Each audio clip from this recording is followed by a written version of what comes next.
20 फरवरी 1947 को प्रधानमंत्री एटली ने भारत से ब्रिटिश शासन को कब तक वापस लेने की घोषणा की थी?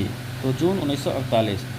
तत्कालीन ब्रिटिश प्रधानमंत्री क्लीमेंट एटली ने 20 फरवरी 1947 को ब्रिटिश संसद के हाउस ऑफ कॉमन्स में यह घोषणा की थी कि ब्रिटिश जून 1948 के पहले ही भारतवासियों को सत्ता सौंप देगा। इसे इटली का घोषण पत्र कहा जाता है। इंडिया गॉट फ्रीडम ऑन 15 अगस्त 1947 और उससे पहले ये घोषणा किए थे महानुभाव ने 20 फरवरी 1947। हमने उसके जस्ट बाद ही फ्रीडम भी करवा लिया था। 1948 के पहले ही भारतवासियों को सत्ता सौंप देंगी, तो ये चीज़ है दिया हुआ।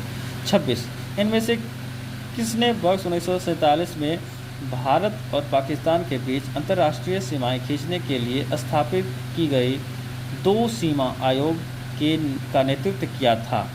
उत्तर है सिरिल रैडक्लिफ। तो वर्ष 1947 में सिरिल रैडक्लिफ की अध्यक्षता में भारत तथा पाकिस्तान के बीच अंतर्राष्ट्रीय सीमा खींचने के उद्देश्य से 2 सीमा आयोग का गठन किया गया था। इस आयोग ने भारत व पाकिस्तान के बीच रैडक्लिफ रेखा का निर्धारण विभाजन के पश्चात 17 अगस्त 1947 को किया गया था। यानी यह विभाजन के पश्चात किया गया था। क्वेश्चन नंबर 27 किसने बंगाल में महालवारी बंदोबस्त प्रणाली की शुरुआत की थी? उत्तर है हॉल्ट मैकेंजी। एक्सप्लेनेशन है 1822 ईस्वी में हॉल्ट मैकेंजी ने महालवारी बंदोबस्त प्रणाली की शुरुआत की थी। इस व्यवस्था में